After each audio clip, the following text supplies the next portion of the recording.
You're listening to Shout for Libraries in Edmonton on CJSR. We're a group of library students from the University of Alberta interested in raising awareness about the roles that libraries play in society. My name's Jesse. And I'm Rachel, and we'll be your host for this half hour of Library Radio. Today, we'll be taking a look at sexual education in libraries. It is essential to a healthy and safe life to be properly educated on sex and sexuality. But how can librarians help youth in their journey to sexual awareness? What is it that youth need and want in their own education?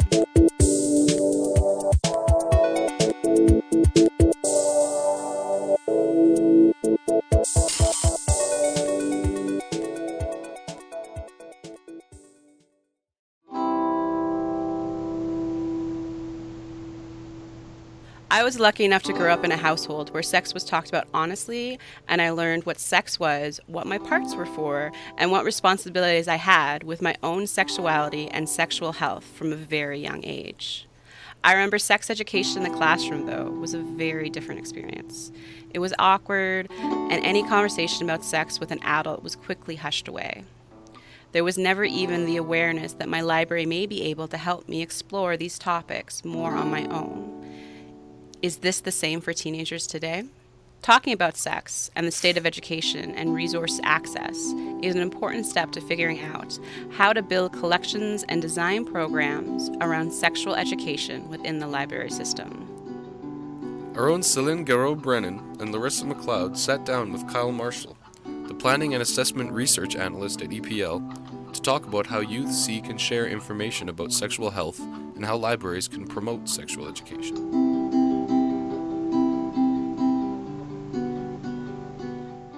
I remember being in sex ed class as a kid, and you have those teachers who are just like, oh, you can tell they don't want to talk about it, can tell it makes them uncomfortable to talk about it. And them saying that makes the kids tune out right away. Yeah. They're like, this person doesn't know anything about this topic, they're just being forced to talk about it. Totally.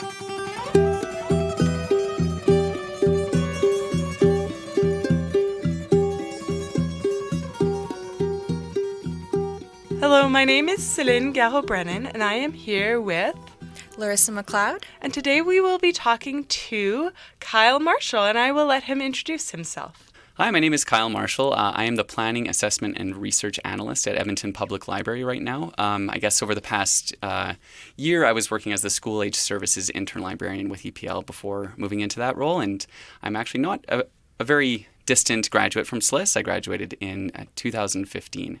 Excellent. Thank you, Kyle. We're happy to have you here with us. And today we will be talking about your work done on the titled piece, Sex in the Stacks. So can you give us, just for our listeners, a brief description of what Sex in the Stacks entails? That's like a little tongue twister. For sure, yeah. It was my catchy title, I guess, with a much longer pedantic, subtitle. Basically, I studied with a group of teens. They're between 15 and 18 years old. It was a pilot study about their sex education information seeking behavior. So there's a tongue twister for you. Definitely. So kind of assessing how they find information about sex, what they look for when they're evaluating it, maybe barriers that they have in seeking that information, as well as how they might use or not use libraries, the barriers to not using libraries in that regard. Mm-hmm. And can you talk a little bit more about those barriers in terms of what you found from that and what you really found to be barriers in that research? For sure. I'd say none of them use the library for sex education information. That wasn't necessarily a surprise to me going into this study. I thought that most of their information-seeking behavior would have been conducted online. The two major barriers for them were privacy and awareness. So first off, if they were to take out information or materials from the library, who would know about that information? Who would have access to the understanding that they were using that information and what they might be using it for? And then secondly, just the awareness that it was actually available in their libraries. Not a single one of them thought that their school libraries would have actually held that information or materials with sex education information in them. Some of them just viewed the school library as a literature depository, so somewhere that they can go and get the latest YA titles. And some of them actually viewed the library as a place where maybe only curricular materials would be available. So while health classes are a part of their curriculum, they considered it more of a peripheral part of the curriculum. And so maybe social studies books would be there, but not necessarily something like this about sex education. Right, so that expectation and assumption of what the library can provide to them too sounds like a really interesting kind of dynamic in terms of what they're thinking libraries can provide. And I know that your work has been published and you've presented a few times too.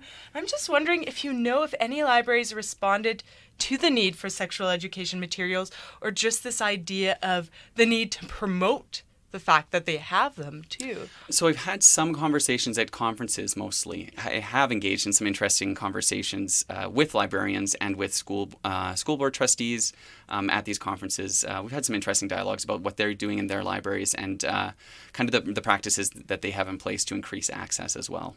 You were talking about interesting conversations. Do you have like one comment that really stood out to you that you might have gotten from someone? I think so. I presented at the Progressive Librarians Guild symposium back in March, just before it was published, and the theme was actually on sexual minorities and gender diversity. And so, there were some people who talked about the ways that there was one person, I forget his name, but he was working from Concordia University and talking about how that they were actually starting a GSA at their university, and how that specifically in terms of queer issues, the way that they have increased access to their collections, I guess, by promoting them a little bit more. It was a traditional religious university, and so this was a major step for that institution, I guess.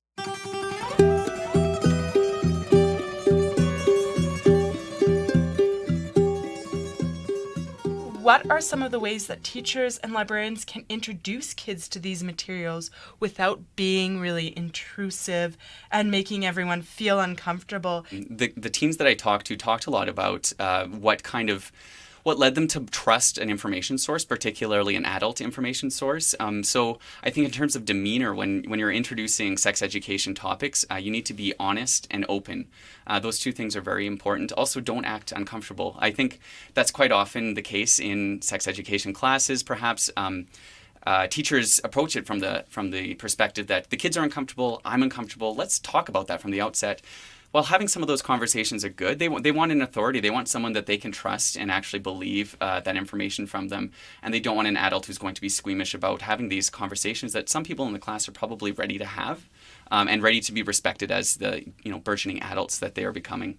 I think secondly, the major thing is within libraries, at least, a lot of it is passive promotion, more or less. So having those displays so that when teens go into the library, they know that that information is available. They may not take it out when it's on display because it's in such a central location, but then they know that collection's there. Similarly, I think because I said none of these teens actually knew that their school libraries specifically had that information, I think it's really important that when they get their library orientations, when they're new to a school, particularly these students all went to a high school, that information should be highlighted. They should just briefly mention, this section is back here. We have all types of materials for people with many different needs. And then, that student can come back there and then they have the knowledge that, I can get accessible information there as well. Excellent. Thank you, Kyle. I think that gives a really nice, well-rounded response. And I just want to add to that, too, the idea of you were talking to teens in order to gain this information, in order to create this pilot study. And so how were you able to gain the confidence of teens? Did you use similar methods or did you use different methods? What worked for you? That's a really good question because it was something that I was a little bit nervous going into. I didn't know any of them really well. I guess I'd seen them before. Because a lot of them actually were involved in a person's life that I knew. So like with a lot of research, your subjects tend to be from convenient sampling eventually. This was a short-term project. I didn't have a lot of recruitment time, so I got the teens that were available to me. That being said, the first thing that I did, gaining trust, gaining respect, and building rapport immediately is really important. I only met them once, so I had to actually kind of develop a little bit of a relationship right off the bat. And so it was a really simple tool that I used. It was suggested by Alison Sivak, who's actually a librarian at the Education Library here at Coots. at the University of Alberta. Basically, I just suggested that they come and talk to me about something that they're passionate about, something that they love, something that they're interested in. It was like a show and tell for teens, more or less. They didn't have to bring a prop, but just like it was a really great conversation. I actually had to eventually segue into the conversations, the research actual questions. But really, how often are teens asked by adults about something they're passionate about, and being provided with that opportunity to go on about it ad nauseum, and being treated with respect, and really being listened to. And that was something so simple, but it was actually extremely effective. Once we started our interviews, we had a bit of a relationship, and we were really we were hitting the ground running, I guess, at that point.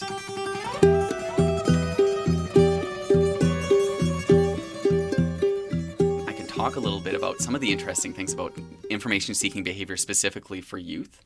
That would be great. I'd love to hear that. Yeah. So a couple of the things that I researched was, I guess the one was life concern information needs, and this speaks about kind of the social norms and social landscape that help to define and shape information seeking. Really, for life concern information, this is stuff like health information, drugs, information about drugs, stuff like that is really germane to the adolescent experience.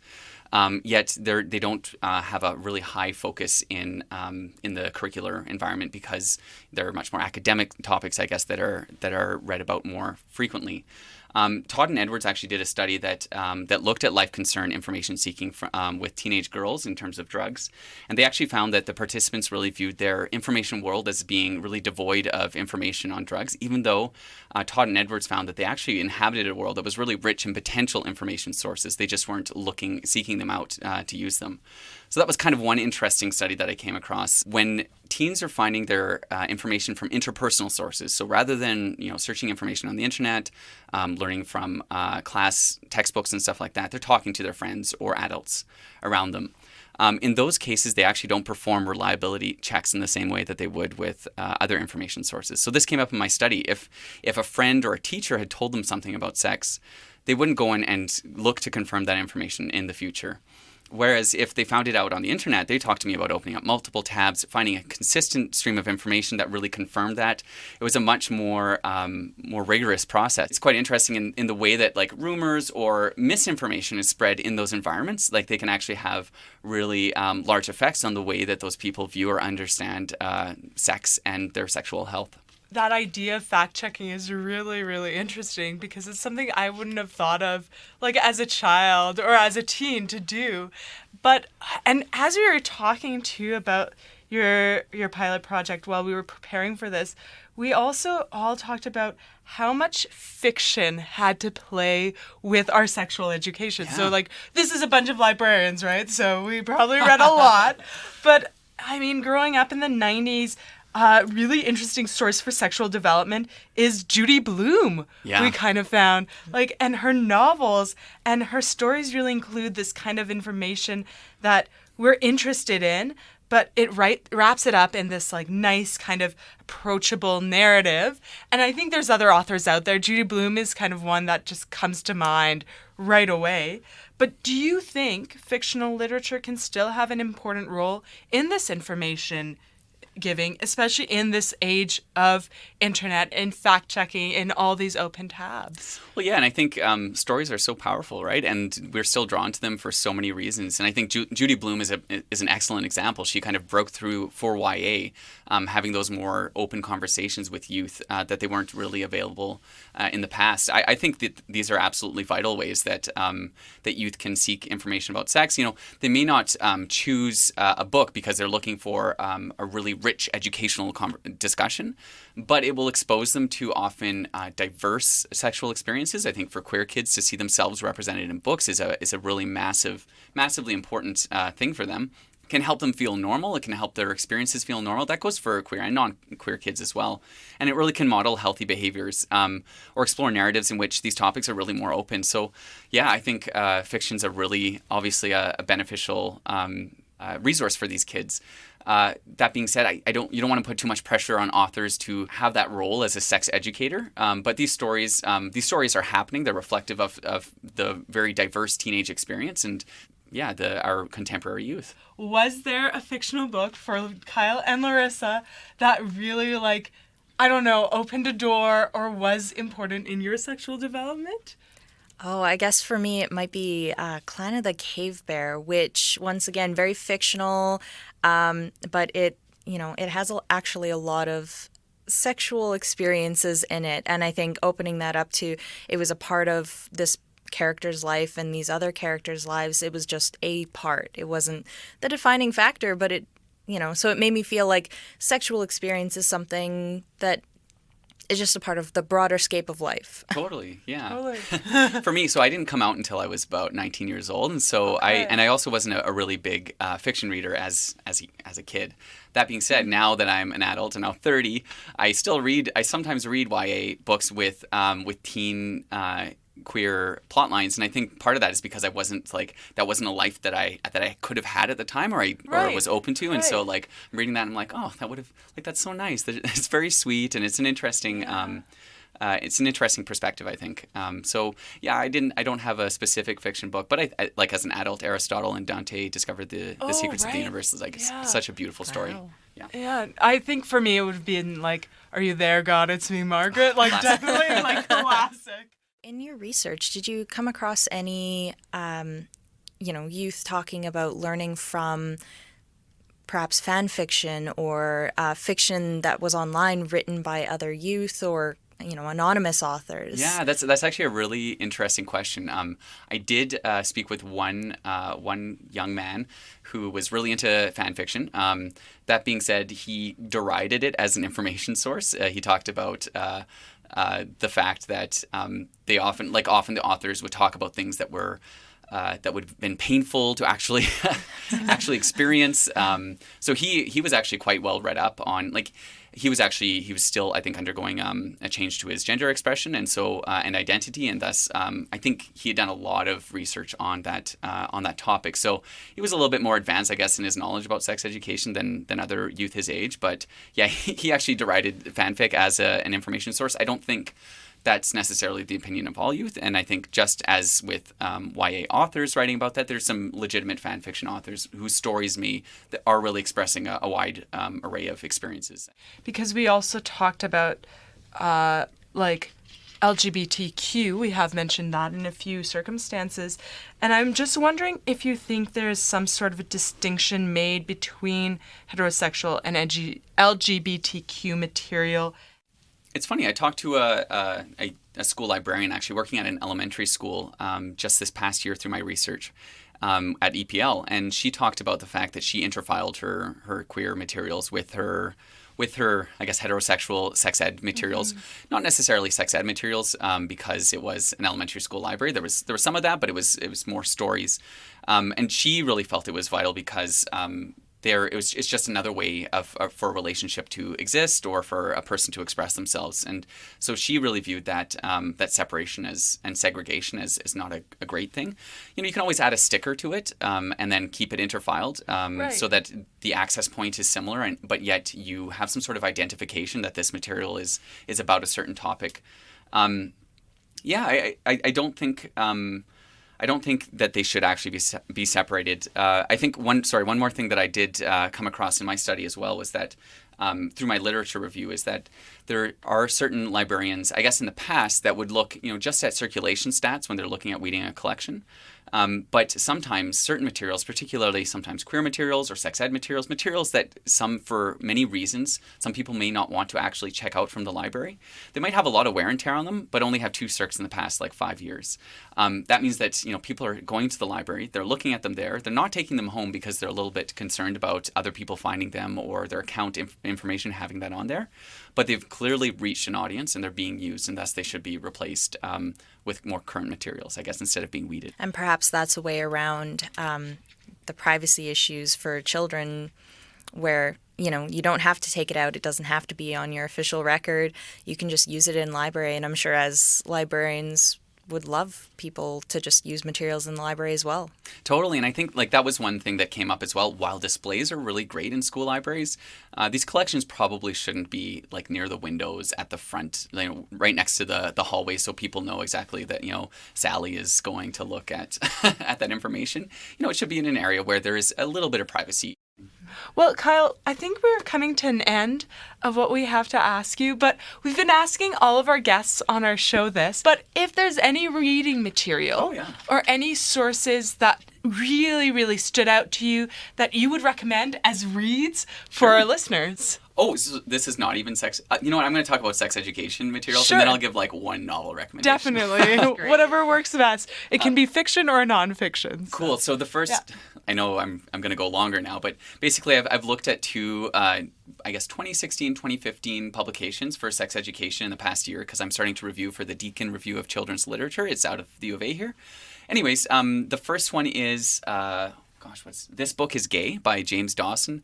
Really fantastic book. It's a book I would have loved as a kid. There are lots of hilarious comics in it, and he actually approaches things from a very positive perspective, provides youth with ways to counter bullies, but also provides them with information about sex that they may not find from a textbook. And then the second one is Sex is a Funny Word by Corey Silverberg with illustrations by Fiona Smith. This is for younger students, probably, I think, grades 3 to 6, I would say. And it's actually meant to be read in conjunction with their parents. So to sit down, read it, have these open conversations together, and it will actually start a really healthy relationship, between the parents and the child. It kind of fosters everything from trust, respect, joy, and justice. These are the terms that they use in actually looking at sex as a topic. And there actually are really very few squeamish or explicit topics. This is for younger ages, so it doesn't really need to get into that. But I think using those core values is a really great way to start someone's conversation about sex. And then just for fiction, I read a book last year called A Little Life, and it's by Hanya Yanagihara. It's a really large, like 700, 900 page novel about 4 male friendships and 4 men who are friends together and the way that their friendship morphs from their college years until middle age. And it's extremely powerful. It's not for people who don't want a heavy, deep read because it's extremely emotionally affecting, but very rewarding, extremely beautiful story, and I'd highly recommend it. Excellent. Well, thank you so much, Kyle. I'm so happy you could join us today, and I've learned a lot just in this last session. Oh, so for thank sure. you. Me too. Really opening the eyes. That was Celine Garreau-Brennan and Larissa McLeod talking to Kyle Marshall from EPL. If you are just tuning in, you are listening to Shout for Libraries on CJSR. To learn more about this topic, check out Kyle's article, Sex in the Stacks, Teenager Sex Education, Information-Seeking Behavior, and Barriers to the Use of Library Resources, in Volume 7 of the Journal of Research on Libraries and Young Adults. Next up, let's go to Lindsay Campbell for this month's movie review.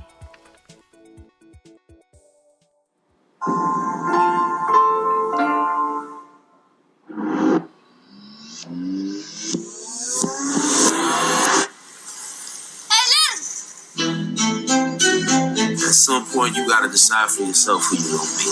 Can't let nobody make that decision for you. Do it. Ooh. You gonna raise my son now? I got you, I promise. I'm not gonna let you go. I'm your mama. You're in the middle of the world. Moonlight, rated R, this Friday. Hi, my name is Lindsay, and this is the Shout for Libraries film review. I wanted to talk about a film that I think is one of the most important films of the year. And it's rather timely given that our topic this month is sexuality, sexual education. So let me tell you a little bit about Moonlight. Moonlight is directed and written by a friend of mine, Barry Jenkins. He was born in Miami and he studied filmmaking at Florida State University.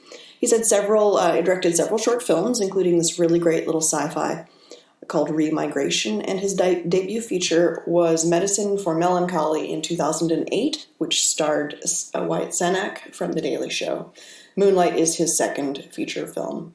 It is adapted from a play called In Moonlight, Black Boys Look Blue by Terrell McCraney, and it stars Mahershala Ali of House of Cards and Luke Cage, Trevante Rhodes, Janelle Monáe, the astonishing Naomi Harris from 28 Days Later and Pirates of the Caribbean. Oh, the amazing Andre Holland of The Nick, Selma, and American Horror Story. No hiding the fact that I'm a huge fan. So this film debuted at the Telluride Film Festival this last Labor Day long weekend. That's where I had the pleasure of seeing it. Then it went on to the Toronto International Film Festival, and just was the buzz of the festival, sort of snuck up out of nowhere, did far better than all the big ones that people were thinking were going to do great. And now it's currently at the New York Film Festival. It's told in 3 parts, in 3 chapters, and it follows a young protagonist, Chiron, from childhood through adulthood as he navigates sort of the dangers of drugs and violence in his inner-city Miami neighborhood. And it explores masculinity and identity at approximately the ages of 12, 16-ish, and like 30-something, or like 10, 16, 30-something. It deals with his struggles with his mother's addictions, with his peers' impressions of him, and with his feelings towards his friend Kevin. This film really does such a great job conveying the pain of loneliness and also of the continuing social stigma surrounding homosexuality, particularly in the African American community.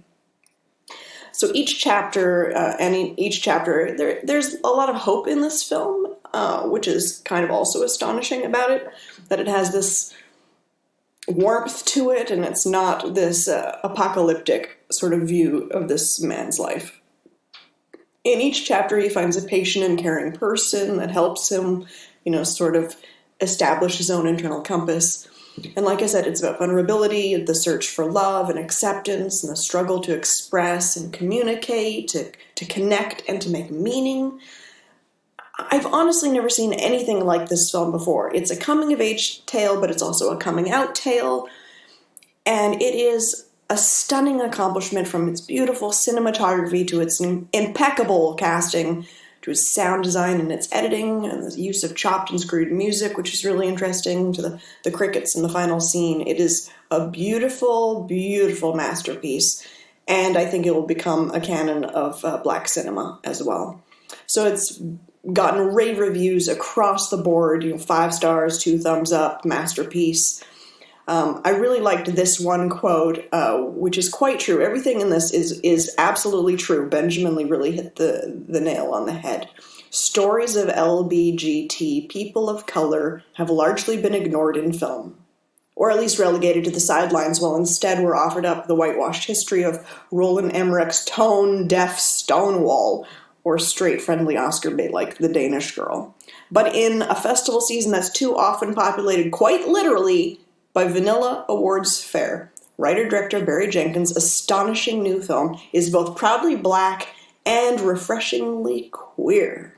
It's a thrilling, deeply necessary work that opens up a much-needed and rarely approached on-screen conversation about the nature of gay masculinity. Vanity Fair says, Jenkins deftly, insightfully mediates on the fraught intersection of black masculinity and homosexuality, while also giving his film the quiet murmur of something mythic and elemental. I cannot wait for Moonlight to be released wide, so that everybody can go see this beautiful, beautiful film. It really is a masterpiece. Not just saying that because I know Barry. I'm saying it because it's true. So, check out Moonlight. Stay tuned for award seasons. I think it's going to come up and surprise some people. Barry Jenkins' Moonlight. This was the Shout for Libraries movie review. Thanks for listening. That was Lindsay Campbell with her review of the film Moonlight, directed by Barry Jenkins. And that concludes this month's episode of Shout for Libraries. You can hear a new episode every month, right here on CJSR. Thanks to our guest Kyle Marshall for sitting down to talk with us. And thanks to Bulat Nugmanov, who composed our theme music. For this month, Shout for Libraries recommends checking out Kyle Marshall's article, Sex in the Stacks, Teenage Sex Education Information, Seeking Behavior, and the Barriers to the Use of Library Resources. Follow us on Twitter at Shout for Libraries. That's Shout, the number 4, and then Libraries. And on Facebook to get some more recommended readings on sex education and librarianship, as well as a link to Kyle Marshall's article. Thanks for tuning in, and if you want to listen to our past shows, check us out on CJSR's SoundCloud page. Once again, I'm Rachel. And I'm Jesse. This has been Shout for Libraries on CJSR.